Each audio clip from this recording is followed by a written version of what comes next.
టీ91 నేను శ్రావ్య. దేవరకొండ ప్రభుత్వ బాలికల జూనియర్ కాలేజీలో లెక్చరర్ విద్యార్థినులను వేధింపులకు గురి చేస్తున్నాడన్న సమాచారంలో ఏబీవీపీ కాలేజ్ ఎదుట ఆందోళనకు దిగింది. లెక్చరర్ భాస్కర్ కొంతకాలంగా విద్యార్థినులను లైంగికంగా వేధిస్తున్నాడని ఆరోపణలు వెలువెత్తాయి. మంగళవారం కాలేజీ ముందు ఆందోళనకు దిగిన ఏబీవీపీ కార్యకర్తలు లెక్చరర్ మద్యం తాగి వచ్చాడని నిర్ధారించారు. లెక్చరర్ కు దేహశుద్ధి చేశారు. పోక్సో కేసు నమోదు చేయాలని డిమాండ్ చేశారు.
జీజీహెచ్ జూనియర్ డాక్టర్లు భారీ ర్యాలీ మంగళవారం నిర్వహించారు. రమేష్ హాస్పిటల్ సిగ్నల్ నుంచి కలెక్టర్ కార్యాలయం వరకు ర్యాలీ చేపట్టి వి వాంట్ జస్టిస్ అంటూ నినాదాలు చేశారు. పని ఒత్తిడి ఎక్కువగా ఉందని, పని భారం పెరుగుతున్న, జీతాలు తక్కువగా ఉన్నాయని జూనియర్ డాక్టర్లు ఆవేదన వ్యక్తం చేశారు. తమ సమస్యలను ప్రభుత్వం తక్షణమే పరిష్కరించాలని డిమాండ్ చేస్తూ ర్యాలీ నిర్వహించారు.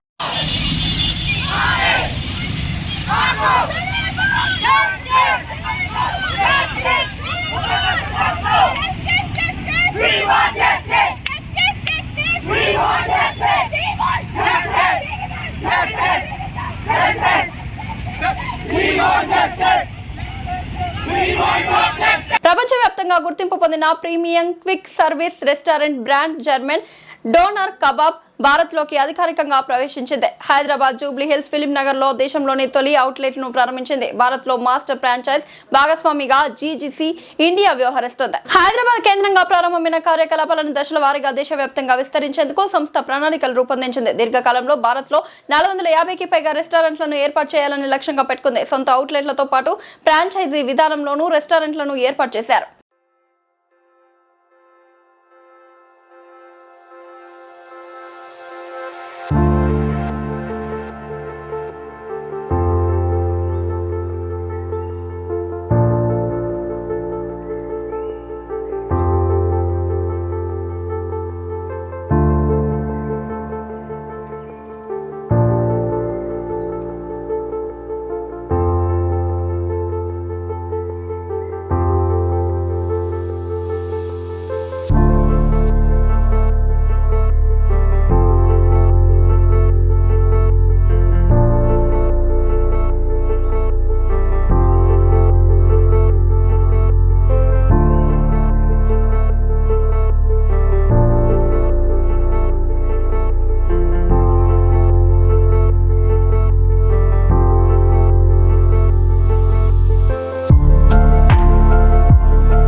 సెంటర్ హైదరాబాద్ సిటీలో అంటే ఇండియాలోనే మొట్టమొదటిసారిగా జూబ్లీ హిల్స్ లో హార్ట్ ఆఫ్ ద సిటీలో ఇది ప్రారంభం కావడం really we welcome this because this is a first kind of first kind of in Hyderabad and in that too in India.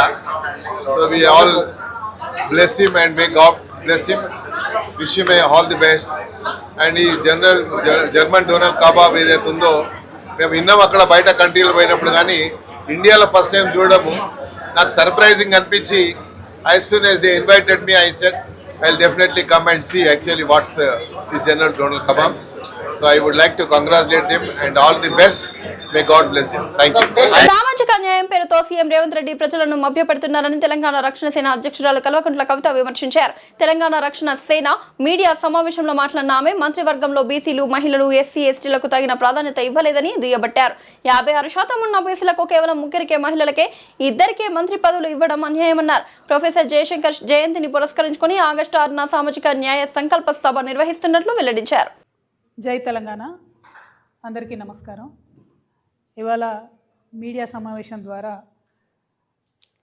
మేము తెలంగాణ ప్రజలందరికీ కూడా ఈ రాష్ట్రంలో జరుగుతున్నటువంటి పరిస్థితుల మీద కొంత మాకున్న భావనను షేర్ చేసుకొని తెలంగాణ రక్షణ సేన అధికారంలోకి వస్తే చేపట్టబోయే ఒక వినూత్నమైన మంచి పథకాన్ని కూడా ప్రజల ముందు ఉంచాలని ఇవాళ మీడియా సమావేశం ఏర్పాటు చేయడం జరిగింది. ప్రధానంగా నేను చెప్తూ వచ్చాను, ఆగస్టు 6 ప్రొఫెసర్ జయశంకర్ గారి జయంతి సందర్భంగా మేము ఒక సంకల్పం తీసుకోబోతా ఉన్నాం. ఆ సంకల్పం తర్వాత రాష్ట్ర రాజకీయాల్లో ఒక అనివార్యత ఏర్పడుతుంది. దాని తర్వాత రాష్ట్రంలో పరిస్థితులు మారుతాయని మేము పదే చెప్తూ వచ్చాం. అనుకున్నట్టుగానే ఆగస్టు 6వ తేదీన సామాజిక న్యాయాన్ని సంకల్ప సభ, తెలంగాణలో సామాజిక న్యాయాన్ని సాధించాలనే సంకల్పాన్ని నాతో పాటు మా పార్టీ శ్రేణులందరం కూడా కలిసి తీసుకొని ఒక కొత్త ఆలోచనను ఈ రాష్ట్ర రాజకీయాల్లో మేము ప్రవేశపెట్టడం జరిగింది. ఆ తర్వాత వెంటనే మరి 31 నెలల్లో కూడా ఏనాడు తన నోటి నుండి సామాజిక న్యాయం అనే పదం కూడా ఉచ్చరించినటువంటి ముఖ్యమంత్రి గారు సడన్గా సామాజిక న్యాయం గురించి మాట్లాడడం మొదలుపెట్టినారు. మేము ఏదైతే అనివార్యతను క్రియేట్ చేస్తామని చెప్పామో, మేము సంధించినటువంటి ప్రశ్నలతోని, మా ఆలోచనతోని అధికారంలో ఉన్నటువంటి పార్టీ దిగి వచ్చి ఇవాళ సామాజిక న్యాయం గురించి మాట్లాడే పరిస్థితి వచ్చింది. అయితే ప్రజలు దయచేసి ముఖ్యమంత్రి గారిని నమ్మొద్దు. ఎందుకంటే సామాజిక అన్యాయం అనబోయి ముఖ్యమంత్రి గారు సామాజిక న్యాయం అన్నారని నేను బలంగా నమ్ముతున్నాను. పాపం ఆయన ఒక్క పదం తేడా వేసిండు అన్నట్టు. సామాజిక అన్యాయం చేస్తున్నారు రేవంత్ రెడ్డి గారు. ఎందుకంటే వారు నేను ఇవాళ సూటిగా ప్రశ్నిస్తూ ఉన్నా, ఎక్కడుంది మీ సామాజిక న్యాయం మంత్రివర్గంలో? 16 మంది మంత్రులు ఉంటే 3 బీసీలు ఉన్నారు. మరి 56% మంది బీసీలు ఉన్నారు ఈ రాష్ట్రంలో మీరు చెప్పిన లెక్కల ప్రకారమే. ఓకే, పోనీ మా దగ్గర 7 బీసీ ఎమ్మెల్యేలు ఉన్నారు, అందరికి మంత్రి పదవులు ఇవ్వలేము అంటారా? మరి ఎస్సీ ఎస్టీలు బాగా గెలిచారు కదా మీ దగ్గర, ఎవరు కేపబుల్ పర్సన్స్ లేరా? మరి మంత్రివర్గంలో స్థానం ఇవ్వగలిగే పొజిషన్లో ఉండి కూడా ఇవాళ మీరు ఏ మాట చెప్తే ఆ మాట అధిష్టానం వింటున్నటువంటి సందర్భంలో మీరు ఉండి కూడా బీసీలకు పెద్దపీట వేయలేదంటే సామాజిక న్యాయం ఉన్నదా మీ మంత్రివర్గంలో?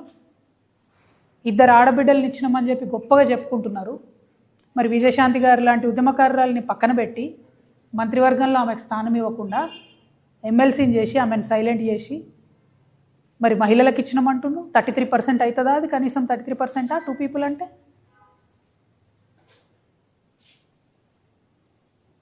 మీరు మొన్న చైర్మన్స్ ఇచ్చిండ్రు, అడ్వైజర్స్ ఇచ్చిండ్రు. అడ్వైజర్స్లో ఇవాళ ప్రజల్ని నేను రిక్వెస్ట్ చేస్తున్నా, ఈ విషయం బాగా గమనించాలి. ఎందుకంటే మేకవన్నే పులిలాగా రేవంత్ రెడ్డి గారు ఇవాళ సామాజిక న్యాయం అని మాట్లాడుతూ ఉన్నారు. ఆయన కప్పుకున్న మేకతోల్ని చూసి మనం నమ్మవద్దు. ఈ రాష్ట్రంలో 2 అడ్వైజర్స్ను ఒక రోజు వేసిండ్రు, వి హనుమంతరావు గారిని, శివధర్ రెడ్డి గారిని. ఆ 2 జీవోలు కూడా నేను పత్రికా మిత్రులకు ఇస్తాను, సోషల్ మీడియాలో పెడతాం మేము. వి హనుమంతరావు గారి సీనియారిటీ ఏంటిది, అది ఎందుకు తక్కువ, శివధర్ రెడ్డి గారిది వారి సర్వీసు మరి ఎందుకు ఎక్కువనో నాకు తెలియదు. కానీ వి హనుమంతరావు గారికి ఇచ్చిన జీతం ఎంత, శివధర్ రెడ్డి గారికి ఇచ్చిన జీతం ఎంత, జీవోలు చూడండి. వి హనుమంతరావు గారికి ఇచ్చిన ర్యాంక్ ఏంది, శివధర్ రెడ్డి గారికి ఇచ్చిన ర్యాంక్ ఏంది. కాంగ్రెస్ పార్టీలో రాజీవ్ గాంధీని పట్టుకొని అధికారంలో ఉన్నా లేకున్నా రాజీవ్ గాంధీ జయంతిని మేము చిన్నగా ఉన్నప్పటి నుంచి ఈ రాష్ట్రంలో చేస్తున్న ఏకైక వ్యక్తి బీసీ బిడ్డ వి హనుమంతరావు గారు. ఆయనను మీరు అడ్వైజర్ పోస్ట్ ఇచ్చిండ్రు. ఒకటే రోజు ఒక రెడ్డికి ఒక బీసీకి మీరు అధికారంలో ఉన్న మీరు జీవోలు ఇస్తే అంత వ్యత్యాసం ఎందుకు ఉంటుంది? ఆయనకు 2.5 లక్షల జీతము, ఇక వి హనుమంతరావు గారికి ఎంత జీతం నేను చెప్తే బాగుండదు, జీవో రిలీజ్ చేస్తాను. ఎందుకు ఇంత వ్యత్యాసం? ఉందా సామాజిక న్యాయం? మీరు పెట్టినటువంటి అడ్వైజర్స్లో ఉందా సామాజిక న్యాయం? ఆర్టీఐ కమిషనర్స్ వేసిరండి, ఒక్క బీసీ లేడు మొత్తం ఆర్టీఐ కమిషనర్స్లో. ఉన్నట్టా సామాజిక న్యాయం? మళ్ళీ అదే ఆర్టీఐ కమిషనర్ గారి భార్య, ఆమెకు సినిమాలతో సంబంధం ఉండదు, ఆమెను చిత్రపురి కాలనీ అని ఒకటి ఉంటుంది, ఆడ ఇల్లులు కట్టి పేద సినీ కార్మికుల కోసం ఇస్తారు, దానిలో ఆమె మెంబర్ ఉంటుంది. ఆ చిత్రపురి కాలనీకి న్యాయం చేస్తా అని చెప్పి జూబ్లీ హిల్స్ ఎలక్షన్ సందర్భంలో ఉదరగొట్టిరు ముఖ్యమంత్రి గారు.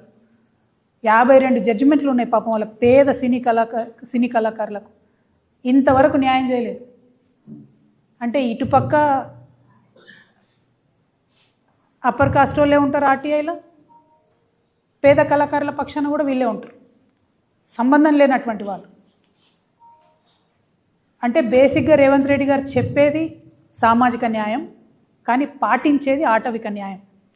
అడవిలో ఏముంటుంది? ఎవరు బలవంతమైన జంతువు ఉంటే, ఎవరికి బాగా బలమున్న జంతువు ఉంటే మిగతా వీక్గున్న జంతువుల్ని కొట్టి చంపేసి తినేస్తుంది. కానీ అట్లా ఉండకూడదు. మనం మనుషులము, మనకు బుద్ధి ఉంది, జ్ఞానం ఉంది, ప్రతి ఒక్కరు సమానంగా ఉండాలని చెప్పి ప్రపంచవ్యాప్తంగా చర్చ జరిగి ప్రజాస్వామ్యం పుట్టి అందరికీ ఒకే విలువ అని చెప్పి ఇవాళ మనం ఒక సొసైటీగా బతుకుతూ ఉన్నాం. మరి ఈ సొసైటీలో అందరం ఈక్వల్ అని చెప్పాలి కదా, దానికి సంబంధించిన స్టెప్స్ తీసుకోవాలి కదా గవర్నమెంట్. తీసుకోకుండా మాదే సామాజిక న్యాయం మాట్లాడితే కాదు, చేయాలి, చేతలలో చూపించాలి, చేతలలో చేసేటటువంటి పొజిషన్లు ఇవాళ రేవంత్ రెడ్డి గారు ఉన్నారు కాబట్టి మేము చాలా బలంగా అడుగుతూ ఉన్నాం. ఇంకొక గమ్మత్ ఏంటంటే ఈయన సామాజిక న్యాయం గురించి మాట్లాడతారు. అంతకుముందు బీసీలకు 20,000 కోట్లు ఇస్తామని చెప్పిండ్రు సంవత్సరానికి. నేను స్ట్రేట్గా అడుగుతా ఉన్నా, నంబర్స్తో సహా అడుగుతా ఉన్నా. 2024, 25, 26 బడ్జెట్లు కలిపి 5,96,122 కోట్ల రూపాయలు బడ్జెట్ పెడితే 56% ఉన్న బీసీలకు, మళ్ళీ వినాలి దయచేసి, 5,96,000 కోట్ల బడ్జెట్ పెడితే 56% ఉన్న బీసీలకు ఇచ్చింది ఎంత అంటే 2 ఏళ్లలో ఇంత, 1% కూడా ఇవ్వలే కనీసం బడ్జెట్. ఇది ఖర్చు పెట్టిన బడ్జెట్ నేను చెప్తున్నా. 5,500 కోట్ల రూపాయలు ఖర్చు పెట్టిరు 2 ఏళ్లలో, దాదాపు 6 లక్షల కోట్ల బడ్జెట్లో. బీసీల జనాభా ఉన్నదెంత, బీసీలకు ఇచ్చింది ఎంత? మరి సామాజిక న్యాయం రేవంత్ రెడ్డి గారి మాటలలో ఉన్నదెంత? దయచేసి ఇలా మనం గమనించుకోవాలి. మోసపోవద్దని చెప్తున్నది అందుకే ప్రజలకు నేను. పేరుకు సామాజిక న్యాయం కానీ చేతలలో సామాజిక న్యాయం ఎక్కడా కూడా లేదు. మహిళల గురించి మాట్లాడుతున్నారు రేవంత్ రెడ్డి గారు, నేను 2 మహిళలు ఇచ్చినా అని. గాంధీ భవన్లో ఎంతమంది మీ ఆడబిడ్డలు ధర్నా చేసిండ్రో తెలంగాణ ప్రజలందరూ కూడా చూసిండ్రు. మీ ప్రియాంక గాంధీ పోటీ చేస్తే కేరళలోనేమో అందరూ గెలిపించుకుంటారు. అదే మీనాక్షి నటరాజన్ని దగ్గరుండి ఓడగొట్టింది సీఎం గారు కాదండి? తెలియదా మనందరికీ? ఇది ఓపెన్ సీక్రెట్ కాదా? ఇదా మీ సామాజిక న్యాయం? ఇదా మహిళల పట్ల మీ తీరు? అదేవిధంగా దళితుల గురించి మాట్లాడితే డిప్యూటీ సీఎం అని యాదగిరి గుట్టలో మీరే కదా కింద మెట్టు మీద కూర్చోబెట్టిండ్రు. వంశీ ఎంపీ ఉంటే కనీసమైన పుష్కరాలకు కూడా ఇన్విటేషన్ కూడా ఇవ్వలేదు కదా. ఇదా సామాజిక న్యాయము? బీసీ మంత్రులు ఉన్నారండి, మా ముదిరాజ్ ముద్దుబిడ్డ వాకిటి శ్రీహరి, ఆయనను పొంగులేటి గారు ఎట్లా అవమానపరిచిరో చూడలేదా? పేపర్లు ఇసురుకోవటలేదా? కొండా సురేఖ గారు మాట్లాడాలంటే అదే పొంగులేటి శ్రీనివాసరెడ్డి గారు మైక్ పక్కకు పెట్టి మాట్లాడింది చాలే అని లేచి వెళ్ళిపోతే మనందరం చూడలేదా? బాధపడలేదా మనం? ఒక ఆడబిడ్డ, ఒక బీసీ బిడ్డ, సీనియర్ నాయకురాలు, ఇన్ఫ్యాక్ట్ పాలిటిక్స్లో పొంగులేటి కన్నా సీనియర్ కొండా సురేఖ గారు, ఆమెను ఎట్లా అవమానం చేసిరో తెలంగాణ సమాజం అంతా చూడలేదా? ఇదేనా సామాజిక న్యాయం అంటే? మరి ఎస్టీలకు చూద్దాం. లంబాడా మినిస్టర్ లేనటువంటి క్యాబినెట్ ఇంతవరకు లేదు ఉమ్మడి ఆంధ్రప్రదేశ్ చరిత్రలో, ఒక్క మీద్ తప్ప. మైనార్టీలు చూద్దాం. 2 ఏళ్ళకు మొత్తుకున్నా నేను, మైనార్టీ మినిస్టర్ లేడు అంటే మొన్న అజరుద్దీన్ గారికి ఇచ్చిండ్రు. ఎస్సీకి కానీ ఎస్టీకి కానీ మైనార్టీలకు కానీ కేటాయించిన నిధులన్నిట్లో ఓన్లీ 40% స్పెండ్ చేస్తున్నారు. మరి మిగతా డబ్బంతా ఎక్కడ పోతుంది? ఇంకా గమ్మత్ ఏంటంటే కాంగ్రెస్ పార్టీలో క్రమశిక్షణ చర్యలు తీసుకుంటారు. అప్పర్ కాస్ట్ వాళ్ళు మాట్లాడితే ఒక రకం చర్యలు ఉంటాయి, బీసీలు ఎస్సీలు మాట్లాడితే ఇంకో రకం చర్యలు ఉంటాయి. ఇది వాస్తవం కాదా? చూస్తలేము అందరం. ఇంకా ఏం సామాజిక న్యాయం గురించి మాట్లాడుతున్నారు మీరు? ఎట్లా నమ్మాలా తెలంగాణ ప్రజలు మిమ్మల్ని? నేను అందుకే చెప్తా ఉన్నా, రేవంత్ రెడ్డి గారు సామాజిక న్యాయం గురించి మాట్లాడడం అంటే మేకవన్నే పులిలాగానే, నేతి బీరకాయలో నెయ్యి ఎంత ఉంటుందో రేవంత్ రెడ్డి గారి మాటలలో సామాజిక న్యాయం కూడా అంతే ఉంటుందని దయచేసి బీసీ ఎస్టీ ప్రజలు కూడా గమనించుకోవాలని నేను కోరుతున్నా. ఇదంతా ఒక లెక్క అయితే ఇవాళ మొత్తం దేశమంతా కూడా మన తెలంగాణ గురించి కథలుగా చెప్పుకుంటున్నారు. ఎట్లా అంటే అనగనగా ఒక సీఎం ఉండేనట, ఆ సీఎం 7 అన్నదమ్ములట, పొద్దుగాని లేచి ఈ 7 కూడా 7 దిక్కులు వేటకోతారట. ఎవరికి ఎక్కువ ఎక్కడ భూములు కనబడితే ఆ రోజు సాయంత్రం వచ్చి మళ్ళీ కూర్చొని, ఇగో నేను గిడ 500 కబ్జా పెట్టినా, నువ్వు గిడ 200 కబ్జా పెట్టినావు అని ఇలా మొత్తం రేవంత్ రెడ్డి గారి 7 బ్రదర్స్ 7 దిక్కులలో ఉన్న మొత్తం భూమాతను కూడా చెరబడుతున్న పరిస్థితి. రేవంత్ రెడ్డి గారిని వారి యొక్క రౌడీ ముఠాని, ఈయనకు బాగా రియల్ ఎస్టేట్ తెలుసు, ఏదో రియల్ ఎస్టేట్ ఉద్ధరిస్తాడంటే పొద్దుగాలు లేచిన దగ్గర నుంచి భూమిని దొంగతనం చేయడం తప్పితే రేవంత్ రెడ్డి గారు చేస్తున్నది ఇంకోట్లేదు. పేదవాళ్ళ దగ్గర గుంజుకోవాలి, దాన్ని పెద్దవాళ్ళకి ఇవ్వాలి. అందుకే చెప్తా ఉన్నా, ఇది రేవంత్ రాక్షస రాజ్యం నడుస్తుంది తెలంగాణలో, RRR నడుస్తుంది తెలంగాణలో, RRR పాలన, రేవంత్ రాక్షస రాజ్యం నడుస్తుంది. ఇంకా కామెడీ ఏంటంటే మనకు పాతకాలంలో అడ్వర్టైజ్మెంట్లు వస్తుండే, సబ్బు కొంటే అగ్గిపెట్టె ఫ్రీ అని, buy 1 get 1 ఫ్రీ అని. అట్లా ఒక రేవంత్ రెడ్డి కోటేస్తే 7 అన్నదమ్ములు ఫ్రీ మనకు, కుటుంబ సభ్యులు ఫ్రీ మనకు, ఓటుకు నెట్టు కేసులో ఉన్న ఉదయ్ రెడ్డి ఫ్రీ మనకు, వేం నరేందర్ రెడ్డి ఫ్రీ మనకు, పొంగులేటి కోటేస్తే కొడుకు ఫ్రీ, శ్రీధర్ బాబు కోటేస్తే తమ్ముడు ఫ్రీ, బట్టి కోటేస్తే వాళ్ళ కుటుంబ సభ్యులు ఫ్రీ. ఏంది ఇది? ఇంతమంది రాజ్యాంగేతర శక్తులు, 200 మంది ముఠా నడుస్తుంది పరిపాలన. నేను బాధతో చెప్తా ఉన్నా ఈ విషయం. ఓ పేద దళితుడు ఉంటే, పేద బీసీలు ఉంటే వాళ్ళకి ఎప్పుడో నిజామో ఇందిరమ్మనో ఇచ్చినటువంటి ల్యాండ్ని ఇలా రాబందుల్లా లాక్కుంటున్నారు. 30,000 ఎకరాలు అసైన్డ్ ల్యాండ్ దాదాపుగా లాక్కున్నారు రేవంత్ రెడ్డి గారు. నేను ఇవాళ ఛాలెంజ్ చేస్తూ ఉన్నా ముఖ్యమంత్రి గారు, మీకు చిత్తశుద్ధి ఉంటే, మీరు నిజంగా సామాజిక న్యాయం చేయాలనుకుంటే, మీ మేనిఫెస్టోలో చెప్పినట్టుగా అసైన్డ్ ల్యాండ్ల మీద యాజమాన్య హక్కులు ఇవ్వండి. ఈ రాష్ట్రంలో ఉన్న దళితులు బీసీలు వాళ్ళకు ఆల్రెడీ అసైన్డ్ ల్యాండ్లు మీరు ఇవ్వలే. పివి నరసింహారావు గారి టైంలో ఆయన ఇందిరమ్మను ఒప్పించి మెప్పించి కొంత ఇచ్చిండు, నిజాం ఉన్నప్పుడు ఆయన ఇనాం ల్యాండ్లు కొన్ని ఇచ్చిండు. వాటిని మీరు రెగ్యులరైజ్ చేయండి, వాటి మీద యాజమాన్య హక్కులు ఇవ్వండి. అవి ఇవ్వకుండా ఏ ప్రాజెక్టు అని చెప్పినా అందులో గుంజుకునేది ఫస్ట్ అసైన్ ల్యాండ్. మొన్న వికారాబాద్ పోయి కొట్లాడినాం మేము, 80% అసైన్ ల్యాండ్స్ డైరెక్ట్గా లాక్కున్నది ప్రభుత్వం. మొన్న వెలుగుమట్ల పోయి కొట్లాడినాం, అందరూ పేదవాళ్ళు. బాధతో చెప్తున్నా, నేను ఉట్టిగా చెప్తలేను. ఇవాళ తెలంగాణ వ్యాప్తంగా ఉన్నటువంటి మేధావులందరినీ కూడా నేను చేతులు జోడించి వినమ్రంగా నమస్కరించి ఆలోచించమని కోరుతా ఉన్నా. నరసరావుపేట వినుకొండ రోడ్డులోని NSB డెకార్స్ లో షార్ట్ సర్క్యూట్ కారణంగా భారీగా మంటలు చెలరేగాయి. ఒక్కసారిగా మంటలు వ్యాపించడంతో పరిసరాల్లో కలకలం రేగింది. 4 కార్లు అగ్నికి ఆహుతయ్యాయి. పక్కనే ఉన్న ఓ బిర్యానీ సెంటర్ కు సైతం మంటలు వ్యాపించాయి. సమాచారం అందుకున్న అగ్నిమాపక సిబ్బంది వెంటనే ఘటనా స్థలానికి చేరుకొని మంటలను అదుపులోకి తెచ్చే చర్యలు చేపట్టారు. ప్రమాదంలో జరిగిన నష్టంపై పూర్తి వివరాలు తెలియాల్సి ఉంది.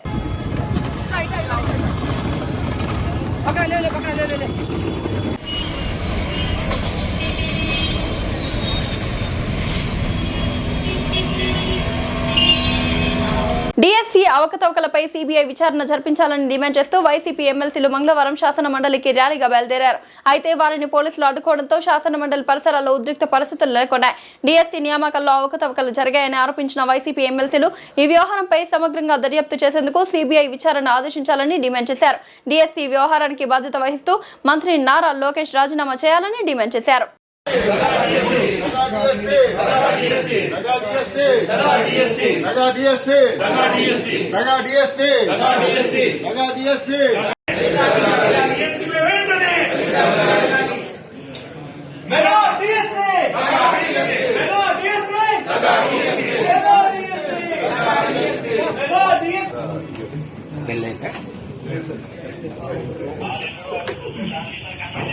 మార్కెట్లో పెరిగిన ధరల వల్ల ల్యాప్టాప్ కొనలేక ఇబ్బంది పడుతున్నారా? ఇక మీ చింతలన్నీ పక్కన పెట్టేయండి. గత 30 సంవత్సరాల నమ్మకం దిల్సుఖ్ నగర్ కీర్తి కంప్యూటర్స్. ఎంఎన్సి కంపెనీలు కేవలం 3 ఏళ్లు వాడిన బ్రాండెడ్ రీఫర్బిష్డ్ ల్యాప్టాప్స్ మరియు డెస్క్టాప్స్ ఇప్పుడు మీ బడ్జెట్ ధరలోనే. మార్కెట్లో 80,000 రూపాయల విలువ చేసే ల్యాప్టాప్స్ ఇక్కడ కేవలం 15,000 రూపాయల నుంచి 20,000 రూపాయల వరకే లభిస్తాయి. కొత్త ల్యాప్టాప్తో పోలిస్తే మీకు 40,000 నుండి 50,000 రూపాయల వరకు ఆదా. చూడడానికి సరికొత్తగా ఉండే ఈ ల్యాప్టాప్స్పై పూర్తి గ్యారంటీ, వారంటీ మరియు బెస్ట్ సర్వీస్ సపోర్ట్ లభిస్తోంది. నిరభ్యంతరంగా కొనుగోలు చేయండి. స్టూడెంట్స్, కోడర్స్, డిజైనర్స్ మరియు స్టాక్ మార్కెట్ ట్రేడర్స్. మరెందుకు ఆలస్యం? ఈరోజే సంప్రదించండి. Phone number 9849009566. మా చిరునామా